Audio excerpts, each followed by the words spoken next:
This is the Running Channel podcast with me, Andy Baddeley. Rick Kelsey over there, who has been upgraded to his very own seat and doesn't need to press any buttons because we're in our brand spanking new studio, which is very exciting. What am I going to do?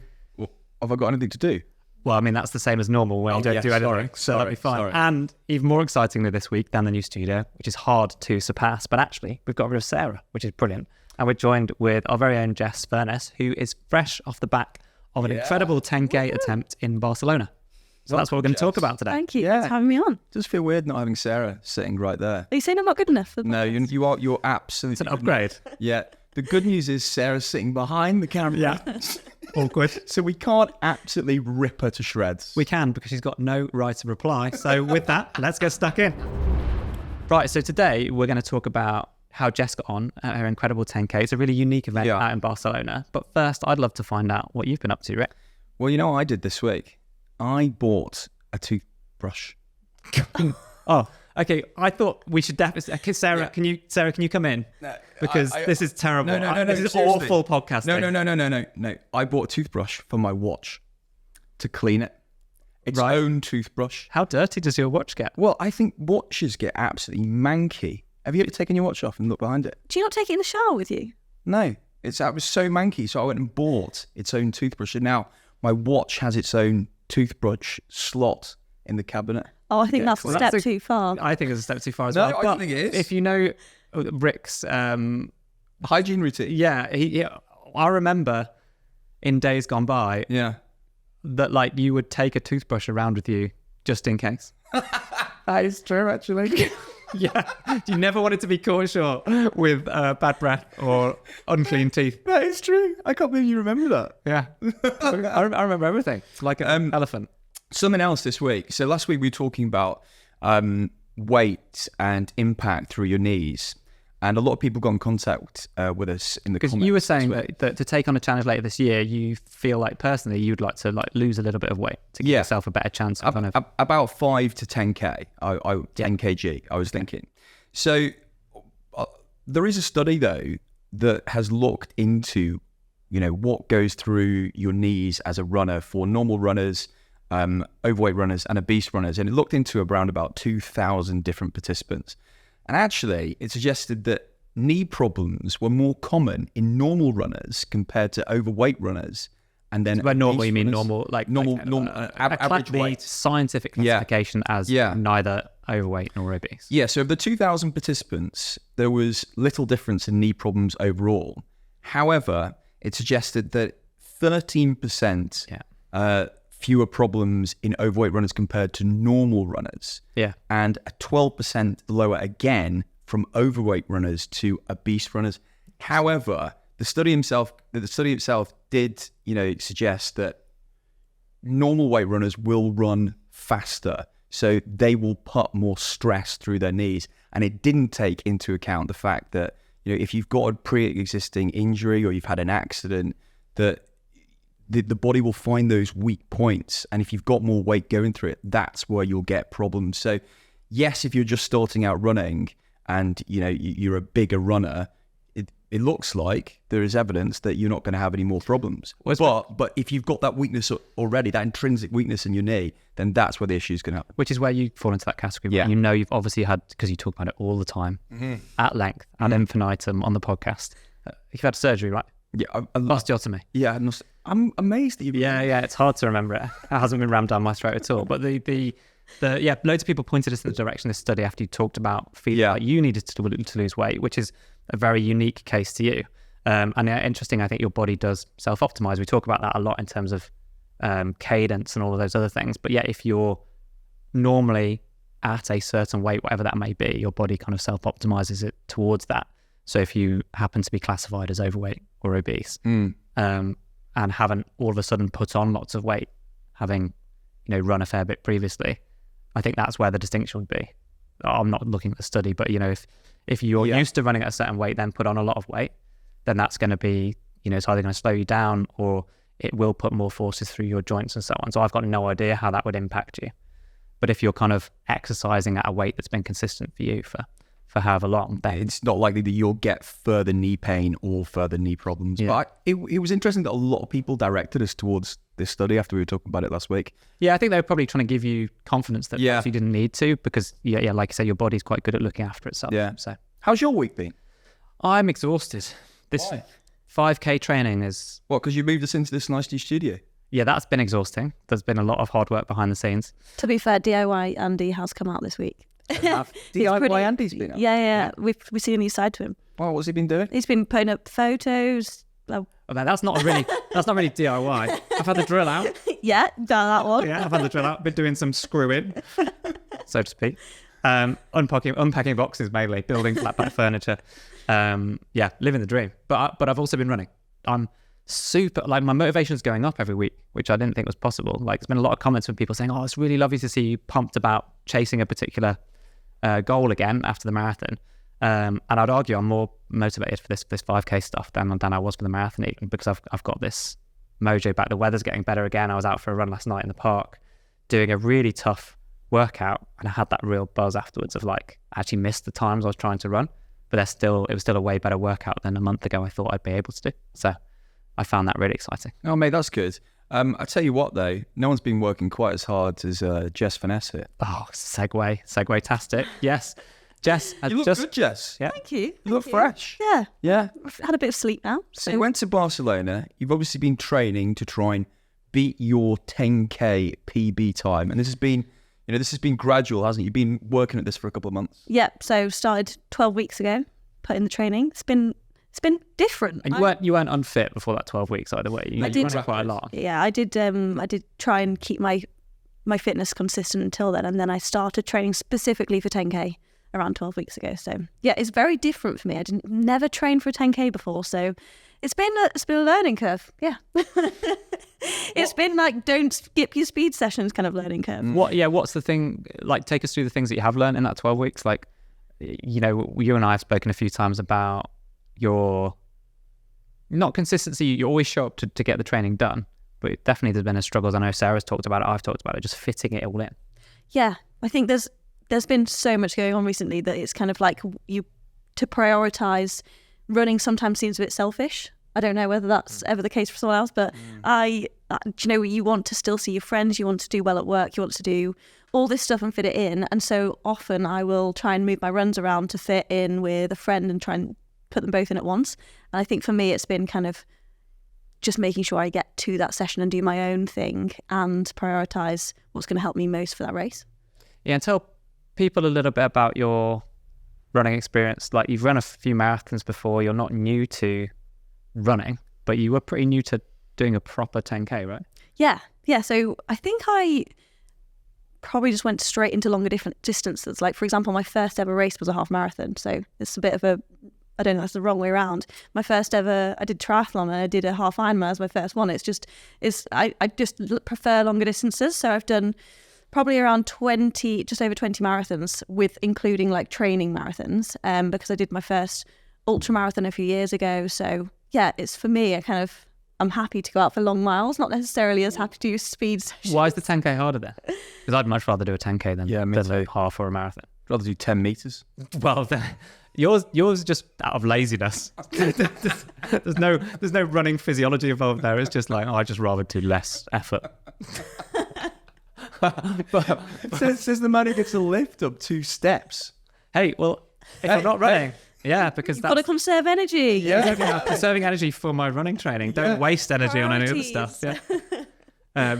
So why is 10K harder? Good question. I think because when you're training for a marathon, for example, you've got those, like, a lot of them are just long runs, easy miles. And I like just going out for a little plod, and then I'll just kind of, to be honest, it's probably because for a marathon I didn't prioritize my speed sessions, whereas for this I kind of had the pressure of, okay, I really want to get a 10K PB. So it was really making sure that I do everything in the right order.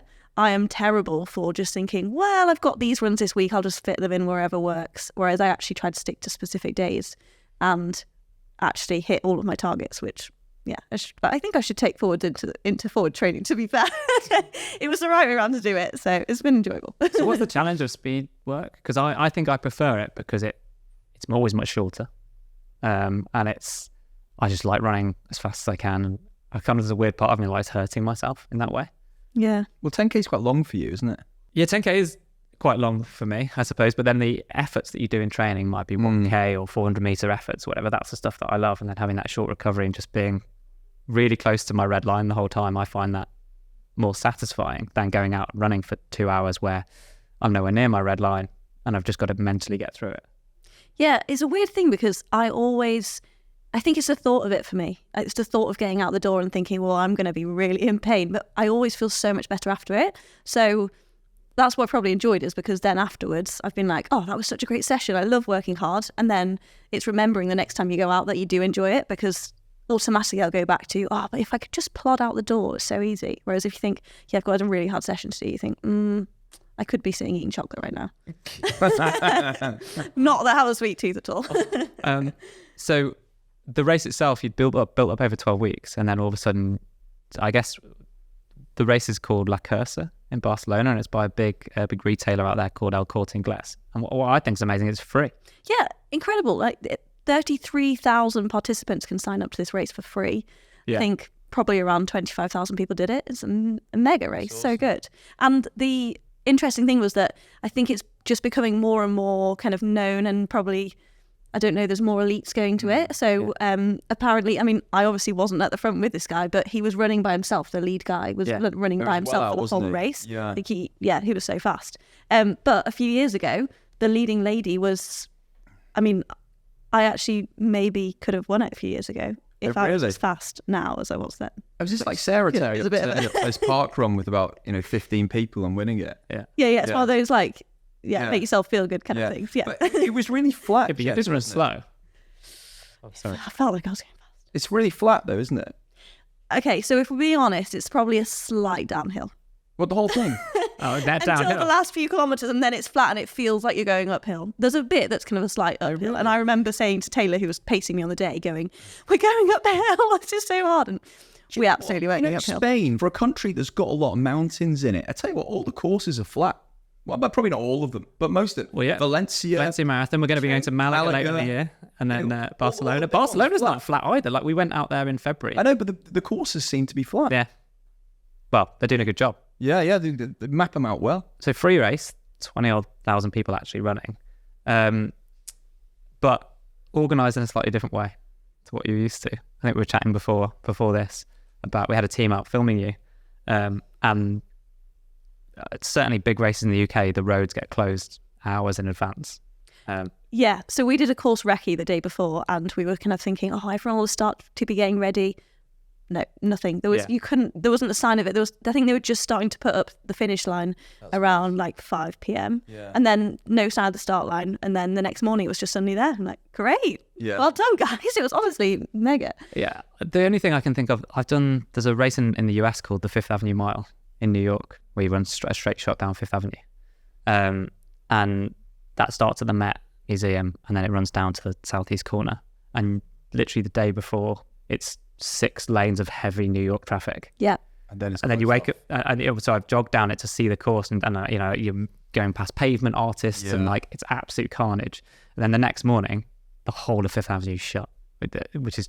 Are there barriers? Yes. Yeah. Yeah. So you've got this like massive 6-lane road. So yeah, it's weird, I think, to see something the day before, to see the city in full flow, and then to go to it. And some cities actually put the barriers up, like they do in London, where the whole marathon is cordoned off with barriers, so people can't actually cross easily. You have to go to a crossing point. It's all incredibly well organised. But actually, the Paris marathon, most of Paris is not cordoned off, so you've just got people right on the side of the road. Yeah. And it can be quite off-putting because people will just leg it across the road in front of you. Yeah, Valencia Marathon was like that with very few barriers. Yeah, so very few barriers. There wasn't any barriers the whole way along, to be fair, either in this. But you're fast, Jess, anyway. So you came into this. What was your time coming into it for a 10K? So at the start of the 12 weeks, I did a time trial, which we actually did a video on as well, where I got 40 minutes and 17 seconds. And then what was your PB before that as well? But last June, I did a PB of 39 minutes. Exactly. Right. 39 minutes on the nose. Yeah. Exactly. But then you'd gone into marathon training, and so at the start of this training block, you're about a minute and a bit slower than your PB in terms of fitness, which isn't low. No, it's not. But I think the faster you get, the harder it is to get big time increments in terms of PBs and so on. Right, do the maths for me. So what is that per minute a kilometre? So can you work out a 40-minute 10K? Right, oh my gosh, 4 minutes a kilometre? Yeah. That's 39. I was working out 39. 39, what's that? So you need to take off 6 seconds per kilometre, so 350. 354 a kilometre. Yeah, that's my PB. God. Yeah, so this is moments like that where you think, well, I kind of wish that my last PB was a bit slower, so then you don't have to go as fast this time, but obviously you just want to... And did you, obviously when you've done things before, like you ran your PB previously, it's just you on your own in the park. I mean, at a race, but you can do what you want. How's it change it doing it where you're filming it for the running channel and we put you onto the spotlight for 12 weeks? Yeah, it was a bit of pressure. I mean, if anyone spoke to me in the week before, I think everyone was very kind to me. Do you know, people, I loved the compliments in the office because I was just like, I know they're doing it to be nice, so I build up my confidence, but also it's really helping. So, yeah. For a good fun, I reckon. Yeah. And Rick wasn't here to drag you down. Yeah, I didn't see Rick, luckily. Or Sarah. Well, also bear in mind that for the 5 days immediately prior to this PB attempt, Jess was essentially, we talked about this new studio, which is really exciting. We're in a brand new office. She was chief remover. Yeah, you were dragging boxes, lifting stuff, pretty heavy labour for a full week, and the stress of it. It was in the week before where I was lifting a box and I was going, I went to the gym this week. I'm really sore. And Andy was going, why have you done something new the week before race week? and you were like trying to bat me away, like, no, I go to the gym all the time. All the time, yeah. Once or twice a week sometimes. Did you incorporate a lot of strength work into your training for this? I did try to. I've really tried to build up my strength a bit more recently because in the past I've struggled with like knee injuries and especially with like my ITB and things like that. So I'm trying to be a bit more sensible. So I go to the gym specifically to do strength workout for running. I don't ever try except I am trying to do a pull-up. Oh, right. Yeah. Do you know how many I managed? Do you want us to get one in the office? I want a pull-up bar. 5? How many? Okay, well, don't take too many because that looks bad. I did 1. 4. I did 4. Four was incredible. I think I could just about do 1. Yeah, me too. So that's taken me 12 weeks to get to 4 because normally I'd have to take up half my body weight in the gym. So twice a week, Jess, in the gym then? I'd say once. And then what did your training look like? So I went for 5 runs a week, which is probably quite a lot, but I just like running. But you're already running a lot because you have been training for a marathon and you've done the ultras and stuff. So the mileage isn't your problem, is it? It's the fast stuff. Yeah, so I was doing 2 speed workouts a week, 2 easy runs. Well, kind of 1 easy run, 1 recovery run, and then a longer session at the weekend. I suppose when you're training for a really fast 10K and you've got to do a speed workout, I know this is a real practical thing, but you've got to be doing it in a park and not training on a street because you can't be stop-starting at traffic lights or anything that can slow you down. You need to be out in the open where you're not going to have any barriers that's going to get in your way. And I found that with my training so much that I was the most boring runner ever. I literally did loops of the same park every single session. And I was thinking, do you know what? Now I just want to go and run on a trail. But then I did my first run back this morning after the race, ran into work, and I thought, actually, starting with all these traffic lights is actually a real pain in the bum. It gives you a bit of recovery, but you lose all of the rhythm, don't you? Yeah, exactly. I was just tunes in, not thinking about my pace. I was really like in a happy mood, and then I was like, now I have to stop. Oh, okay, go again. Now I have to stop. But you did it. Exactly. You broke your 10K PB. I did. Give us your time and how did you feel?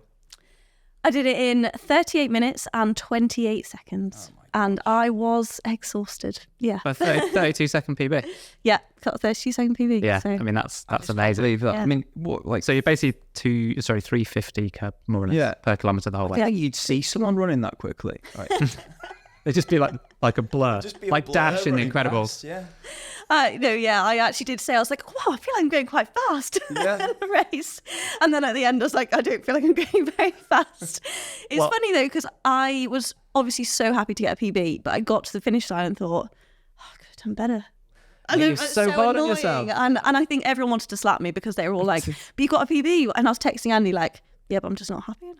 And it's awful because then I'm like, it's giving me incentive now though to be like, well, if you don't have that, then I guess it means I wouldn't want to go for my next goal. Whereas now at least I'm like, yeah, it's the ambition of a runner. It's really, really good to see. But at the same time, you've got to, I think we're really bad as runners at not embracing the joy and achievement of the moment. And you're already thinking, I should have gone faster. Or I wasn't. It's like you've run 10K. This is what I texted you, right? You've run 10K faster than 32 seconds faster than you've ever covered that distance in your life. Yeah, that's an amazing achievement, and that's obviously a time that loads of people would love to be able to. It takes me longer than 38 minutes to have breakfast. Well, that's the thing. I'll tell anyone around me, like, just any seconds off is incredible in running. Like, it's a weird sport, isn't it? Where seconds make a difference. And then I watch in 38 minutes. I shower for longer than that. Rick's bedtime skincare routine is significantly longer than 38 48 minutes. Yeah.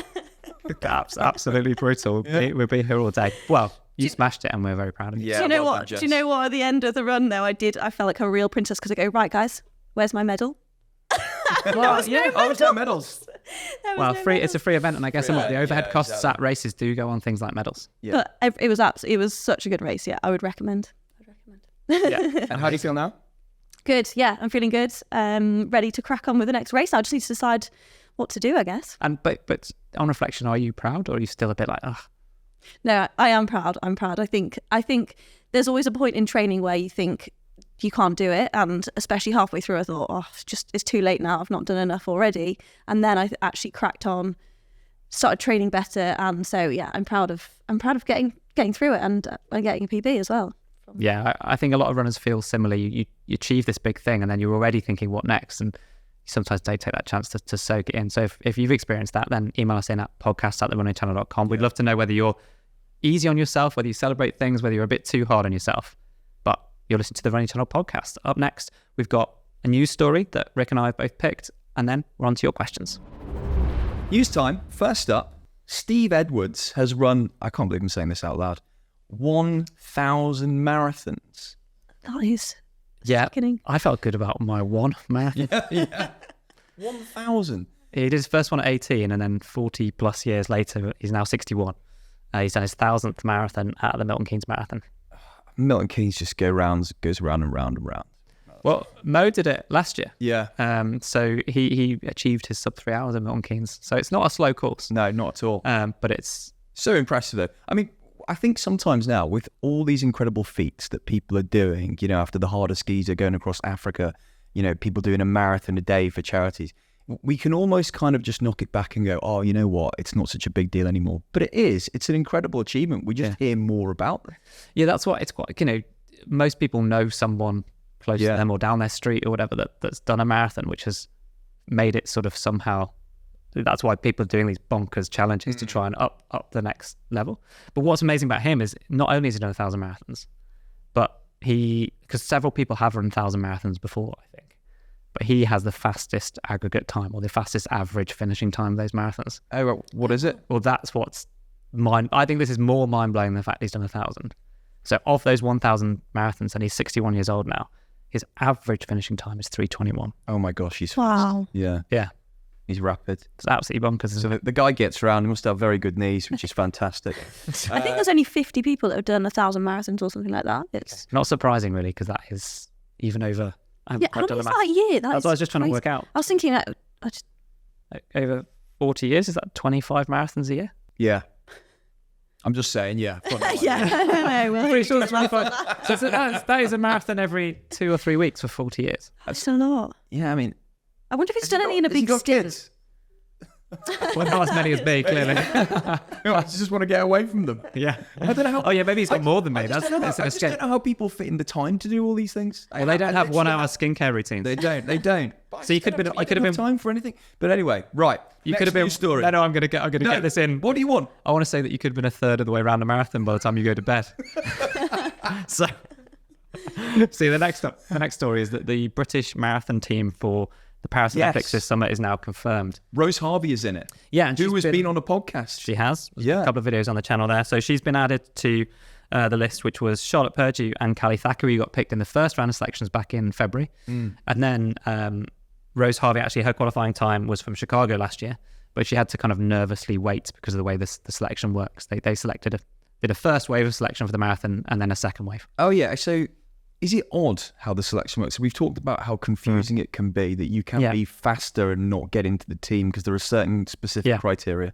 Well, they have, I think, in this year, they've picked the fastest people. Oh, they have? Which is great. So I don't think there's much... So it's a meritocracy to get into the British team? It's not always a meritocracy. And there is I'm often... not a big fan if it's not a meritocracy. Well, so the US system is first three pass the post in the trials. If you have the qualifying time, you're in. No, Seems fair enough. But the argument there is their depth because they have a much bigger population than us, and they can put on a dedicated marathon trial. And they probably in the US, for example, have the depth to then still be competitive at the Olympic level, even if perhaps their very best marathoner has a bad day and doesn't get picked. Yeah. Whereas in the UK, often, like if you've got someone in other events, like Mo Farah, for example, when he was competing, he's the best in the world, let alone the best in the UK. But if he happens to wake up on the day of the trials with a cold or has an injury or something, then that's the reason we've often had a system where there are these discretionary places as well, as long as you still meet certain criteria. But this year, the marathon qualification was really complex. But following London Marathon, the men's team has been made up with Emil Caress and Mohammed, who finished third and fourth. Yes. If you look at the all-time lists now, so Emil Caress and Mohammed are now second and third on the British all-time list for the men. And then the women that have been picked, so Callie Thackeray sits second, Charlotte Purdue is third, and Rose Harvey sixth. That's all-time marathons run ever in the UK. And then Phil Sessman had already been picked. So we are picking the best of the best. I do understand, it should be a meritocracy, but the discretionary system of 2 additional people, that's where it gets confusing. But saying that, that's what they do for the Ryder Cup. You get a couple of wild card picks. Yeah, you get captain's picks for the Ryder Cup. So people who might not be on form, they might not be at the top of the world rankings, but they know that they've got that amazing match play ability to play in competitive team golf. So, it does happen in other sports as well, doesn't it? Yeah, it's difficult to keep it fair, but I think to my knowledge, they've picked the current 3 fastest men, 3 fastest women. So it's really exciting to see how the Brits are going to get on out in Paris. Is it different to when you were chosen for your 1500 meters? So it's similar. It was first 1 or 2, I can't remember, in the Olympic trials on the track. If you had the qualifying time, you were guaranteed. So in London, I won the trials in 2012, and I had the qualifying time. So I knew as I crossed the line, got given a flag and had photos and stuff. That was it. Cool. I was on the plane You're to London. Like, you're on the plane from Birmingham. What is this Ant and Dex Saturday night takeaway? He's on the plane. But then in Beijing... Niche. That's niche. That is very specific UK reference for Saturday night TV. But yeah, in 2008 for the Beijing qualification, I didn't actually run the Olympic trials. I ran the 800. I was given the option to run a different event of the trials to prepare, because at that point I was ranked so high in the world for the 1500 meters that I'd already been told I was going to get picked anyway. Oh. And so I had one of those discretionary spots. Well, we should do a whole episode on how you got picked. I'd like to hear more detail. I'm not joking. I find it really interesting. I'm joking. No, I'd love to hear all those details. What was that dream race you ran in 2018 that was just marvellous? 2008? No, 2018. 18. Remember that one race where you said you felt amazing? What was that? I don't remember that. I retired in 2017, so... Oh. What are you talking about? Park with some children. Yes, that's what it was. Dream race. Yeah. Well, that was fun. Right. Let's hear from you, shall we? Shall we? We're going into news. No, we've finished news. It's time for your questions. All right. Okay. Let's do questions. Hayden from Trinidad and Tobago, Jess. Hey? My journey 4 years ago was to run a marathon before my 60th birthday, which is coming up next year. My training plan was derailed due to COVID and a few injuries. And his question is, if I complete the David Goggins challenge of running 4 miles every 4 hours for 48 hours next March, can I consider my marathon goal achieved? What's the total? That's 48 miles, isn't it? Yeah. Over 48 hours. I mean, that is, I would say, harder than doing a marathon. Well, it's longer. Yeah. And the fact that you've got to go every 4 hours again and pick yourself up. And there's like, through the night, broadly. That's how the challenge works. I think it's harder. Yeah, I agree with you. It's longer and greater distance, and you're missing out on sleep. It depends, basically, if you stop your watch on Strava, doesn't it? Really? Yeah. If you just click resume later on your watch. Yeah, exactly. So I'm going to say, though, that it's harder, but no, it doesn't count as a marathon. Okay. Mark from Christchurch, New Zealand. I work as a long right, haul... that's it. Okay, carry on. Sorry, Hayden. Love you. Mark from Christchurch in New Zealand. I work as a long-haul pilot, often flying through the night. Consequently, my total sleep on working nights is often 2 hours or less. My question is, would I be better off running the day before a bad night's sleep or the day after a bad night's sleep? If I go the day before, I'm running well rested, but my recovery will be subpar. If I choose the day after, the run feels rubbish, but get to sleep 12 to 14 hours afterwards and recover well. Your thoughts on this? Oh, I can only go with, there's not really a recommendation, but I think what I would choose to do. I would choose to do it before. I'd choose before. But is there not a lot of science behind sleep and running? Well, yeah, but it depends on whether you want to get the recovery after the run or you want to be running well recovered. I would say that, to me, I wouldn't enjoy running not recovered because I'd feel like I'd be more likely to get injured, and then I would be more likely to be fatigued and run those risks of illness and so on. Running hard after only 2 hours sleep, I think you're going to really dip into your, impact your immune system, potentially risk injuries and so on. By being tired? Yeah. So I would run before, then have very little sleep. But then if you've done your run, then the next day you're not having to get up and exercise, and then hopefully you can then catch up on a little bit of recovery and so on. And even though you can't control your sleep, you can control what you eat. So then you could perhaps recover through nutrition in the following day. I understand. I think that was a very good answer. I'm going to give my thoughts based on being a passenger on Mark's plane. So if I'm a passenger on Mark's plane, flying from Christchurch, New Zealand, somewhere else around the world, I want my pilot to be perky, alert and up for the job. And I think if he's gone on a little run that day and he's all perky and ready, physically correct, astute, head up. What is it you say? Hold your head up high. Yeah, I remember that string. Yeah, string, pull it out. I think he'll fly the plane better. Get me there safely and on time. So, Mark, run before. Well, I don't think anyone's ever said the word perky so much in the space of 20 seconds.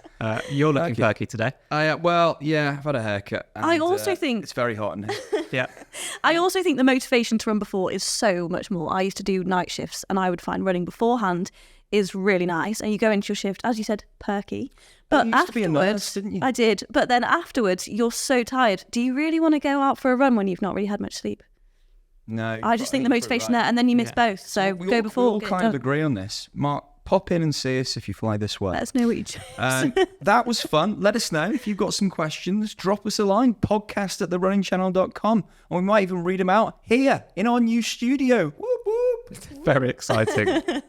We got it done. We got it done without Rick pressing any buttons, which arguably makes no difference at all. We may have been talking for 3 hours because I can't see a clock. Yeah, and we've had to listen to him more than we other would. I think we should put you back behind another desk. Yeah. I think we should put you out of the way. I think we're giving you far too much screen time and real estate, and much too much of a platform. Sarah will be back next week. Do not worry, Jess. You were fun though. So we're gonna ask for a favour in Sarah's absence. Have you got a favour to ask? I've got one. Go and listen to TRC Meets, where Adele Roberts talks on that, and she is absolutely amazing. It is worth a listen. True. Incredible story from Adele, talking about her struggles, going through bowel cancer, running the London Marathon, breaking a record and running with a stoma. Incredible to have her on, and some really nice comments from you guys as well, talking about her experience of getting back to running after her operations and dealing with having a stoma while running as well. So fantastic. So those are the stories we want to tell, including things like Jess's story on the podcast here. So I'm going to jump in with a favour too, which is if you're listening to this on an audio platform, then please hit follow so you don't miss any of our podcasts, including the Running Channel Meets. And if you're watching this on YouTube, then hit subscribe again so you don't miss any of our videos. And we'll see you next time.